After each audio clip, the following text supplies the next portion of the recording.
ગામના કિસાન સંઘને જ અમે જાણ કરી કે ભાઈ તમારા ગામમાંથી એવો વ્યક્તિ દેવાનો કે જે ખરેખર ઉપયોગી થઈ શકે એ ટાઈપનો, ખાલી આપણે ખાના પૂર્તિ માટે ન દેવાનું. એટલે અમે ગામ પહેલા કિસાન સંઘની કોન્ટેક્ટ કર્યો. કોન્ટેક્ટ દ્વારા કિસાન સંઘ દ્વારા સારા વ્યક્તિ લગભગ 17-18 ગામ અમે પણ રહેતા અહીં, એટલે મોસ્ટલી ખબર જ હોય કોણ વ્યક્તિ કેવા છે શું હોય. છતાંય અમે ભરતી જે ડાયરેક્ટરોની કરી કિસાન સંઘ થ્રુ કરી. કિસાન સંઘ થ્રુ કરવાથી કારણ શું હોય કે કોઈ પણ વ્યક્તિ સમજી લો આપણી આ રચના થઈ ગયા પછી ક્યાંક આપને તકલીફ થાય, કાંઈ પણ વાદ વિવાદ થાય તો કિસાન સંઘ થ્રુ હોય તો એ પોતે ઈ ગામનું સુલટે.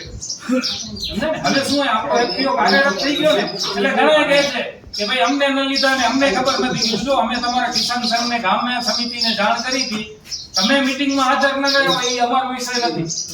હવે આ એફપીઓ આપણો શું હે સારો કાર્યરત થયો છે એટલે ઘણા બધા સભ્યો બનવા તૈયાર છે અને ખોટી વાતો કરે કે અમારે તમે જાણ ન કરીને તમે આ એફપીઓ કઈ રીતે ઉભો કરી લીધો ને અમને કોઈ ખબર નથી. કીધું તમે ઈ વાતને રહેવા દો, કારણ કે આપણે કિસાન સંઘ થ્રુ જ કર્યું છે આખું એફપીઓ અને સારા ડાયરેક્ટરો મળે. અમારી ટીમ આખી બોડી, હું મોટો હું છું, બધા યંગ જ છે છોકરાઓ ને યંગ છે. ક્યાં પણ પૈસાની રીતે શું અમે શરૂઆત કરો બધાએ ભગવાનની મહેરબાની એટલે અમે ક્યાં પણ મહારાષ્ટ્ર સુધી વિઝિટ કરી, એક પણ ખર્ચો લીધો નથી એફપીઓ, ક્યાં પણ પાડ્યો નથી.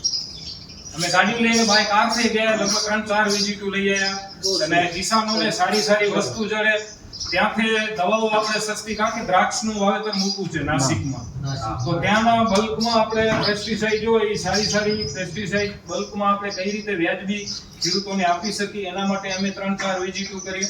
પછી એટલે તમને કીધું કે પ્રાઇવેટ એફપીઓ છે, અમે એના સાથે સહ્યાદ્રીમાં પણ અમે ગયા હતા પણ ત્યાંથી કઈ સહકાર આપણે બહુ મળે એવું નથી.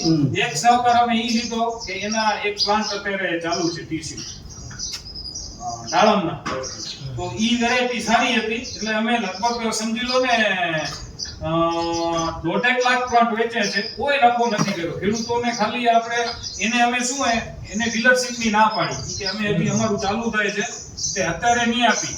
અમારા કને વાવેતરનું એટલું વધારે હતું, ખેડૂતોને બધો આગ્રહ એવો હતો, ડિમાન્ડ હતી, તો બધા ખેડૂતો એવું કીધું કે ના તમે રાખો કોઈ પણ હિસાબ. હવે એમાં કોઈ પણ કમિશન નહીં હોય તો ઓછામાં ઓછી 50 કે 70 લાખ ઉપરનું હોય આપણે કમિશન વગર ખેડૂતોને પ્લાન્ટ આપણે પૂરા પાડીએ. એટલે આ બધો ઉદ્દેશ સાથે સામાજિક રીતે અમે સાથે કિસાનોને સાથે રાખી અને એફપીઓ ની રચના કરી. ત્યાં પણ મૂડીની જરૂર પડે, અમારો સીઓ કહે કે ભાઈ અત્યારે 2 લાખ 5 લાખ ની જરૂર છે, આપણે ખરીદી કરવી છે, તો અમે શરૂઆતમાં અમે લોન ને કરાવી છે, સીસી ને કરાવી, પણ આપણે એવું હોય કે સીસી નો યુઝ ન કરી તો સારું, કારણ કે આપણે વ્યાજ ને હજી ઊભું થવું હોય, વ્યાજ ને બધું કરશું તો ક્યાં થાય. તો અમે ડાયરેક્ટ પ્રોજેક્ટ સક્ષમ હોય એને કઈ ભાઈ સીઝન આવે છે તો અત્યારે 2 લાખ આપ, જે માલ જે લેશું એના માટે આપણે પ્લસ માઇનસ કરી લેશું ડિપોઝિટ. હા, ડિપોઝિટ પેડ. એટલે અમે જ્યારે પણ પૈસાની જરૂર પડે ત્યારે ડાયરેક્ટરો છે અમે છે, જ્યાં 2-5 લાખની જરૂર પડે ખરીદી માટે સીઝન ઉપર એડવાન્સ ખરીદી કરવી પડશે તો અમે એ રીતે કરી અને આખું આ માળખું ઊભું કર્યું છે. અને અમારા ડાયરેક્ટરો પણ બધા રિક્ષી છે, અને સમાજનો સપોર્ટ છે, કિસાનોનો પણ ઘણો બધો સારો સપોર્ટ છે. જ્યાં પણ જઈ એ કિસાનનો સપોર્ટ મળે. કઈ જ અમે અત્યારે જો એક્સિલન્ટ સેન્ટર મેનેજ કર્યું તો કિસાનોનો સપોર્ટ હોય, અમારી બોડીનો પૂરેપૂરો સપોર્ટ હોય, કારણ કે કોઈ એક વ્યક્તિ ન કરી શકે. ચેરમેન કે 1-2 ડાયરેક્ટરો આપણે કરી એનાથી કોઈ પણ વસ્તુ આપણે ભાડે રાખી. અત્યારે તમે જોયું કાલે એક્સિલન્ટ સેન્ટર છે એ 5.5 કરોડના ખર્ચે બનાવ્યું છે, તો અમે એના માટે ટેન્ડરિંગ પ્રક્રિયા માટે અમે ગાંધીનગર 2 થી 3 વખત ગયા, ધક્કા ખાધા. એના માટે તો આપણે ડાયરેક્ટરને જવું પડે, બીજા તો કોઈ જાય નહીં. ચેરમેન હોય કે ડાયરેક્ટર, તો એનો આપણે એમ કે યાર આપણે ધક્કા પડે છે અને કામ તો બધાયનું થશે, તો એ વસ્તુ ન ચાલે. આપણે જે સેવાના ઉદ્દેશ માટે આપણે સ્થાપના કરી છે તો એ ઉદ્દેશ થોડુંક આપણી ભાવના એવી હોવી જોઈએ કે આપણા કને કુદરતે આપણે 2 પૈસા મળ્યા તો આપણે ક્યાંક બીજું ન કરી તો ખેડૂતોના કામ માટે કરીએ આપણે પ્રયત્નો, તો કુદરત આપણે આપવાની જ છે, આપે તે રીતે આપવાની છે. તો એ ઉદ્દેશથી અમે આખો એફપીઓ ચલાવી છે. અમારા ડાયરેક્ટરો પણ બધા બહુ જેન્ટલમેન છે, બહુ સારા છે. ત્યાં પણ અમે વાત કરી, કોઈ પણ વિષય લઈને જઈ તો કોઈ દિવસ ના ન હોય ને પોઝિટિવ જ વાતો. એટલે અમે ઈ 2 લાખમાં વાર્ષિક 2 લાખના ભાડામાં અમે ઈ એક્સિલન્ટ સેન્ટર કાલ આપણે જોઈ કોલ્ડ સ્ટોરેજ ને ઈ રાખ્યો છે. પછી સૌથી વિશેષ અમે ઈ એક્સિલન્ટ સેન્ટર રાખ્યું એટલે ત્યાં બધા બાગાયત નિયામકોને ગાંધીનગર આપણી ઓળખાણથી તો ત્યાં અમે ગયા ને એટલે એને એવું કીધું કે ભાઈ આ કિચન ગાર્ડન નું ટેન્ડર છે, મંત્રીઓના આવાસમાં, IAS અધિકારીઓના આવાસ છે આપણા, ત્યાં આ ટેન્ડર છે. તો એ કે તમે હવે આ વર્ષે શું દર વર્ષે બાગાયત ગાંધીનગર બાગાયત ખાતું સંભાળતું, પણ કોઈ મંત્રીઓને બહુ જુઓ એવું ભકાલું કે ખાવા મળ્યું, શાકભાજી મળી નથી. તો એમને બાગાયત નિયામકે કીધું કે આ ટેન્ડર હવે FPO માં આપવાના છે. તો અમે એમાં પ્રયત્નો કર્યા, 2 થી 3 રાઉન્ડ અમે ત્યાં ગયા, કર્યું, મહેનત કરી, અમને ટેન્ડર અમને મંજૂર થયું. એ અમારા માટે એક બહુ સારી વાત છે કે ભાઈ અમારા FPO ને થયું. તો અમે પછી ત્યાં શું કર્યું, કારણ કે અમે કચ્છમાં રહી છે છેવાડે, અને ગાંધીનગર તો અમારે અહીં 400-450 કિલોમીટર, તો ત્યાં આજુબાજુ પ્રાંતિકના FPO છે, કીધું એ બધા પ્રાકૃતિક ખેતી કરેલા. તો અમે એને વાત નાખી, ભાઈ તમે નજીક છે, તમે કરો તો આપણે સાથે રહીને કરી, ભલે ટેન્ડર અમને મળ્યું છે પણ વસ્તુ તો આપણું જ છે ને બધું. તો એ એગ્રી થયા. તો અમે એને પણ સારી એવી મજૂરી સેટ કરી ને અમે એ રીતે એડજસ્ટ કરી. અત્યારે ચાલુ છે, 1 મહિનો થયો, એ બધા પ્રાકૃતિક ખેતી ઉપર પૂરેપૂરું કામ કરે છે પ્રાંતિજવાળા. તો એના લીધે બહુ સારી કામગીરી થી આપણા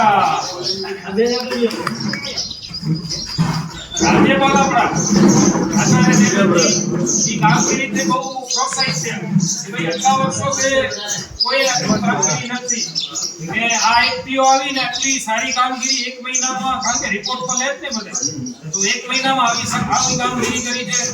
આચાર્ય દેવવ્રતે અમારી ટીમને બોલાયા છે, અમે મળવા નતા કે એમને બોલાયા આપણી ટીમ. એટલે આ આપણી સંગઠનની તાકાત છે કે રાજભવનમાં રાજ્યપાલને જો આપને બોલાવવું પડે તો એ આપણી સંગઠનની તાકાત છે. અમે નતા ગયા એને મળવા, એમને એમ કીધું કે ભાઈ આટલી કામગીરી FPO સારી કરે તો કચ્છના FPO ના પૂરી ટીમને બોલાવો, ડાયરેક્ટરો, ચેરમેન. તો અમને એને ટાઈમ દીધું. આપણા અગ્ર સચિવ છે, કૃષિ અગ્ર સચિવ અંજુ શર્મા, એને એના મધ્યસ્થીથી આપણે ટાઈમ મળ્યો, અને અમે અંજુ શર્માજીને ત્યાં પણ ગયા હતા. કાલે આપણે આવવાના હતા પ્રોગ્રામમાં, પણ અત્યારે વિધાનસભાને સત્ર બધા સંસદનું જે આવી નથી શક્યા, કાલે પણ અંજુ મેડમ આવવાના હતા. આ રીતે FPO અમે રંગ કર્યો છે, ને અત્યારે પણ એ કામગીરી સારી છે. તો આચાર્ય દેવવ્રત લગભગ દિલ્હી જવાના છે ટૂંક સમયમાં, જેવા ત્યાંના મેસેજ હતા.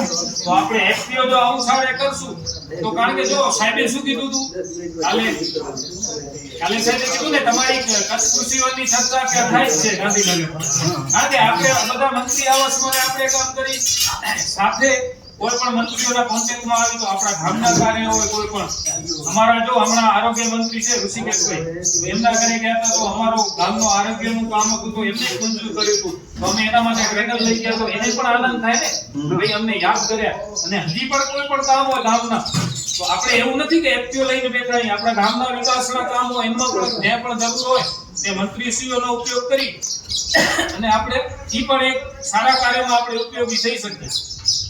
તો આવા બધા પ્રયત્નો કરી અને આપણે FPO અમારો આગળ વધારવાનો છે. હજી પણ અમને ઘણી બધી નેમ છે, જે પણ કાર્ય આવશે, જે પણ તકો આપને મળશે, એ કોઈ આપણે તકો મૂકવાના નથી. અને આપણે બધા FPO